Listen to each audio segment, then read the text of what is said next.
Aujourd'hui, je vais vous raconter l'histoire de Maylin. Seule femme du groupe, elle est jouée par Adriane. Maylin est une jeune elfe de 77 ans. Elle possède de longues oreilles qu'elle cache parfois sous ses longs cheveux blancs, des yeux verts. Petite et fine, elle paraît plus fragile qu'elle ne l'est réellement. Maylin possède plusieurs qualités. Elle est intelligente, belle et élégante en toutes circonstances. Mais comme tout le monde, elle a aussi des défauts.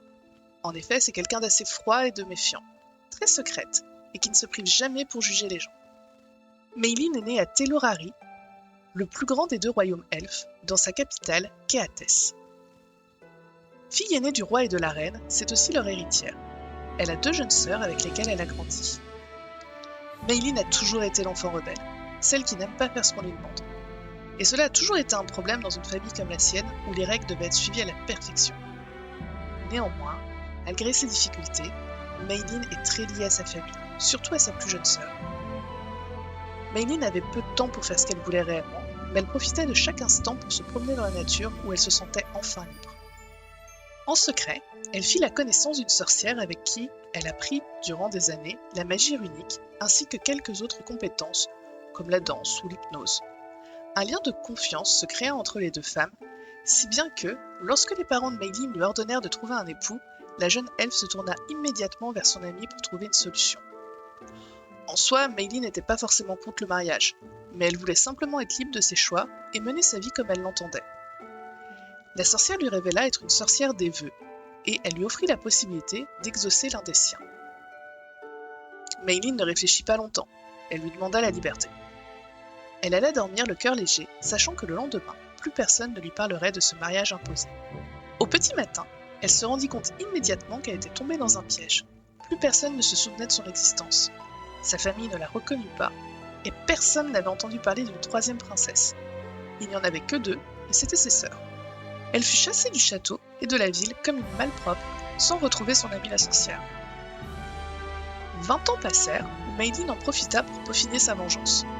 Elle comprit très vite que la sorcière l'avait piégée, et que non seulement personne ne se souvenait d'elle, mais qu'en plus son espérance de vie avait été réduite à seulement 100 petites années. Elle perfectionna sa magie et ses compétences afin de la chasser et de reprendre ce qui lui appartenait. Récemment, elle a entendu une rumeur sur une sorcière à Puermotejas qui exaucerait des vœux. Une lueur meurtrière dans les yeux, elle prit un navire jusqu'à l'île des Géants afin de gagner au plus vite le continent plus au nord.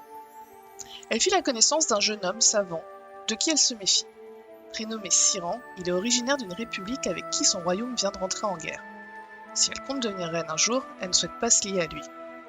Puis rapidement, elle rencontra aussi un autre compagnon, et comme tous trois souhaitaient se rendre à Puermotejas, Maylin accepta de faire route commune. En chemin, sur la mer, ils repêchèrent un homme sur le point de se noyer, Acario, soi-disant un honnête marchand qui avait la même destination qu'eux. C'est ainsi que la compagnie des 4 aventuriers se forma et que commença leur aventure. Dans Marma, chaque personnage dispose de 2 bonus passifs et de 2 bonus actifs. Le premier passif de Maylin s'appelle « Longues oreilles ». Elle gagne 10 points de perception lorsqu'il s'agit d'entendre des sons.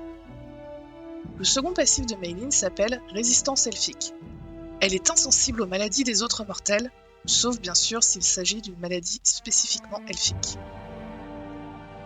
Le premier bonus actif de Maylin s'appelle « Ça, c'est à moi ». Elle a 60% de chance de convaincre un PNJ de lui donner de l'argent. Cela ne peut être utilisé qu'une fois par jour, et ça ne peut pas dépasser 10 pièces d'or. Et son dernier bonus s'appelle « Écoute ma voix ». Elle a 50% de chance de réussir à hypnotiser un PNJ.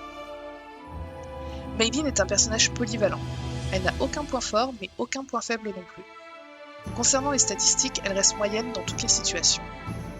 Par contre, elle dispose de plusieurs compétences uniques, comme le vol à la tire, la détection de la magie, la danse, ainsi qu'une capacité à rester incognito dans les environnements mobiles. De plus, Maylin possède des pouvoirs magiques. Elle connaît 3 runes puissantes qui lui permettent de faire lâcher un objet ou une arme des mains de quelqu'un, d'empêcher une porte de se verrouiller, de se faire pardonner si un de ses compagnons lui en veut, ce qui lui rend un point de vie. Que lui réserve son avenir? Va-t-elle retrouver sa sorcière? Son peuple retrouvera-t-il la mémoire? Reprendra-t-elle sa place d'héritière? Ou bien finira-t-elle seule et oubliée de tous? Nous le saurons bientôt.